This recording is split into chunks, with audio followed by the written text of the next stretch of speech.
ನಾಳೆ ಮಧ್ಯರಾತ್ರಿಯಿಂದ ರಾಜ್ಯದಲ್ಲಿ ಲಾರಿಗಳು ರಸ್ತೆಗೆ ಇಳಿಯೋದಿಲ್ಲ.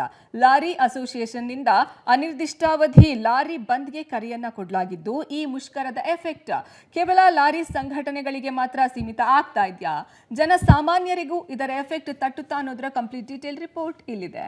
ನಾಳೆ ಮಧ್ಯರಾತ್ರಿ 12 ಗಂಟೆಯಿಂದ ಲಾರಿ ಬಂದ್. ರೇಷನ್, ಸಿಲಿಂಡರ್, ಜಲ್ಲಿ, ಮರಳು ಸಿಗೋದು ಡೌಟ್. ಏರ್ಪೋರ್ಟ್ಗೆ ಸಂಚರಿಸೋ ಟ್ಯಾಕ್ಸಿ ಕೂಡ ಸ್ಥಗಿತ. ನಾಳೆ ಮಧ್ಯರಾತ್ರಿಯಿಂದ ಲಾರಿ ಮಾಲೀಕರು ಅನಿರ್ದಿಷ್ಟಾವಧಿ ಲಾರಿ ಮುಷ್ಕರಕ್ಕೆ ಕರೆ ಕೊಟ್ಟಿದ್ದಾರೆ. ಫೆಡರೇಷನ್ ಆಫ್ ಲಾರಿ ಅಸೋಸಿಯೇಷನ್ ನಿಂದ ಡೀಸೆಲ್ ಬೆಲೆ ಏರಿಕೆ, ಟೋಲ್ ವಸೂಲಿ ಸೇರಿದಂತೆ ಹಲವು ಬೇಡಿಕೆಗಳನ್ನು ಸರ್ಕಾರದ ಮುಂದಿಟ್ಟು ಬಂದ್ ಮಾಡುವುದಾಗಿ ಘೋಷಿಸಿವೆ. ಹೀಗಾಗಿ ಏಪ್ರಿಲ್ 15ರ ಬೆಳಿಗ್ಗೆ 6 ಗಂಟೆಯಿಂದ ರಸ್ತೆಗಳಲ್ಲಿ ಯಾವ ಲಾರಿ ಹಾಗೂ ಗೂಡ್ಸ್ ವಾಹನಗಳು ಸಂಚರಿಸಲ್ಲ. ಲಾರಿಗಳು ಎಲ್ಲೆಲ್ಲಿ ಇರುತ್ತೋ ಅಲ್ಲಲ್ಲೇ ವಾಹನಗಳು ನಿಲ್ಲಲಿವೆ ಅಂತ ಅಸೋಸಿಯೇಷನ್ ಹೇಳಿದೆ. ನಮಗೆ ₹5.50 ಡೀಸೆಲ್ ಪ್ರೈಸ್ ಜಾಸ್ತಿ ಮಾಡಿದ್ರು. ಇಡೀ ಭಾರತ ದೇಶದಲ್ಲಿ 14 ಸ್ಟೇಟ್ ಅಲ್ಲಿ RTO ಬಾರ್ಡರ್ ಚೆಕ್ ಪೋಸ್ಟ್ ಎಂಬುದು ಇಲ್ಲ. ಅದನ್ನ ತೆಗಿಬೇಕು ಅಂತ ಹೇಳ್ಬಿಟ್ಟು ಬೇಡಿಕೆ ಇಟ್ಟಿದೀವಿ 2 ವರ್ಷ ಆಗಿ. ಸ್ಟೇಟ್ ರೋಡ್ ಅಲ್ಲಿ ಬಣ್ಣ ಬಳಿದು ಬಿಟ್ಟು 18 ಜಾಗದಲ್ಲಿ ಟೋಲ್ ಕಲೆಕ್ಟ್ ಮಾಡ್ತಾ ಇದ್ದಾರೆ. ಇದು ರೈತರಿಗೂ ಹೊರೆ, ಟ್ರಾಕ್ಟರ್ನವ್ರಿಗೂ ಹೊರೆ, ಲಾರಿಯವ್ರಿಗೂ ಹೊರೆ ಆಗಿದೆ. ಆ ಟೋಲ್ ಕಲೆಕ್ಟ್ ಮಾಡ್ತಾರೆ, ಅದನ್ನು ಕೂಡಲೇ ಹಿಂದೆ ಪಡಿಬೇಕು. 14ನೇ ತಾರೀಕು ಮಧ್ಯರಾತ್ರಿಯಿಂದ ಮುಷ್ಕರಕ್ಕೆ ಕರೆ ಕೊಟ್ಟಿದ್ದೀವಿ. ಆದ್ರಿಂದ ಇಡೀ ಎಂಟೈರ್ ಕಂಟ್ರಿಯಿಂದ ಯಾವ ಸ್ಟೇಟ್ ಇಂದನೂ ಕರ್ನಾಟಕ ಒಳಗಡೆ ಲಾರಿ ಬರೋದಿಲ್ಲ.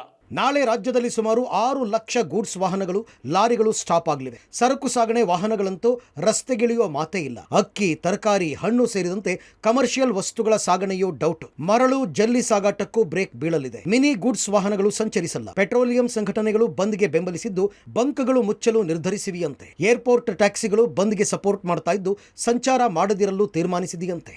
14ನೇ ತಾರೀಕು ರಾತ್ರಿಯಿಂದ ಒಂದೇ ಒಂದು ಗಾಡಿ ರೋಡಿಗೆ ಇಳಿಯೋದಿಲ್ಲ. ಮೇನ್ ಇಂಪಾರ್ಟೆಂಟ್ ಏರ್ಪೋರ್ಟ್ ಇಂದ ಏನೇನು ಎಕ್ಸ್ಪೋರ್ಟ್ ಆಗುತ್ತೆ, ಇಂಪೋರ್ಟ್ ಆಗುತ್ತೆ, 90% ನಮ್ಮ ಮೀಡಿಯಂ ಗೂಡ್ಸ್ ಗಾಡಿಯಿಂದ ಇಡೀ ಬೆಂಗಳೂರು ಸಿಟಿ 90% ನಮ್ಗೆ ಸಪ್ಲೈ ಆಗುತ್ತೆ. ದೊಡ್ಡ ಗಾಡಿ ಲಾರಿಗಳು, ಟಾರಸ್ಗಳು ದೊಡ್ಡ ಗಾಡಿಗಳು ಹೋಗೋದಿಲ್ಲ. ನಮ್ಮ ಚಿಕ್ಕ ಗಾಡಿಗಳು ಮಾತ್ರ ಪ್ರವೇಶ ಇದೆ. ಅದು ಕೇವಲ 5 ಗಂಟೆ ಕಾಲ ಮಾತ್ರ ಇದೆ. 5 ಗಂಟೆದಲ್ಲಿ ಯಾವುದೇ ತರ ನಮ್ಮ ಕೈಲಿ ಕೆಲಸ ಮಾಡೋಕ್ಕಾಗೋದಿಲ್ಲ. ಅದು ನಮಗೆ ದೊಡ್ಡ ಹೊರೆ ಇದೆ. ಅದರಲ್ಲಿ ಶನಿವಾರ ಭಾನುವಾರ ನೋ ಎಂಟ್ರಿ. ಈ ನಮ್ಮ ಬೇಡಿಕೆಗಳು ಈಡೇರ ಗಂಟ ಯಾವುದೇ ತರ ನಮ್ಮ ಗಾಡಿ ರೋಡಿಗೆ ಇಳಿಯೋದಿಲ್ಲ. ಟ್ರಾನ್ಸ್ಪೋರ್ಟರ್ಸ್ ಅಸೋಸಿಯೇಷನ್ ಎಲ್ಲ 100% ನಾವು ಬೆಂಬಲ ಕೊಡ್ತಾ ಇದ್ದೀವಿ. ಮುಷ್ಕರಕ್ಕೆ federation of Karnataka lorry owners agent association ಮುಷ್ಕರ ಕರೆ ಕೊಟ್ಟಿದ್ದಾರೆ. ಅದಕ್ಕೆ ಸಂಪೂರ್ಣ ಬೆಂಬಲ ಇದೆ.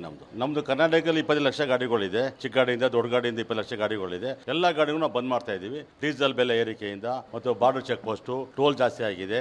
FC ಸರ್ಕಾರ ಜಾಸ್ತಿ ಮಾಡಿದೆ. ಟೋಟಲ್ ಬಂದ್ ಆಗಿದೆ. ಮೋಸ್ಟ್ಲಿ ಸರ್ಕಾರ ನಮ್ಗೆ ಕರೆದು ಮಾತಾಡಿ ಇದರ ಆಗಿದೆ ಅಂದಾಗ ನಾವು ಅದ್ರ ಬೇಕಾದ್ರೆ ನಾವು ಇದು ಮಾಡ್ಬೋದು. ಮುಷ್ಕರಕ್ಕೆ ಸಂಪೂರ್ಣ ಬೆಂಬಲ ಇದೆ.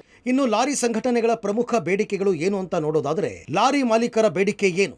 ಡೀಸೆಲ್ ದರ ಇಳಿಕೆ ಮಾಡಬೇಕು, ಟೋಲ್ ಸಂಗ್ರಹ ಕೈಬಿಡಬೇಕು, ಬಾರ್ಡರ್ ಚೆಕ್ ಪೋಸ್ಟ್ ತೆಗೆಯಬೇಕು, FC ಶುಲ್ಕ ಕಡಿಮೆ ಮಾಡಬೇಕು, ಸರಕು ಸಾಗಣೆ ವಾಹನ ನಿರ್ಬಂಧ ಹಿಂಪಡೆಯಬೇಕು ಅಂತ ಆಗ್ರಹಿಸಿ ಮುಷ್ಕರಕ್ಕೆ ಕರೆ ನೀಡಲಾಗಿದೆ. ಒಟ್ಟಲ್ಲಿ ವಾಹನಗಳ ಮುಷ್ಕರದಿಂದ ಜನಸಾಮಾನ್ಯರಿಗೆ ನೇರವಾಗಿ ಎಫೆಕ್ಟ್ ಆಗದೆ ಹೋದರೂ ಅಗತ್ಯ ವಸ್ತುಗಳ ಪೂರೈಕೆಯಲ್ಲಿ ವ್ಯತ್ಯಯ ಆಗಬಹುದು. ಈ ಬಗ್ಗೆ ಸರ್ಕಾರ ಗಮನ ಹರಿಸಬೇಕಿದೆ. Aruna Shiraguppi, public TV, Bengaluru.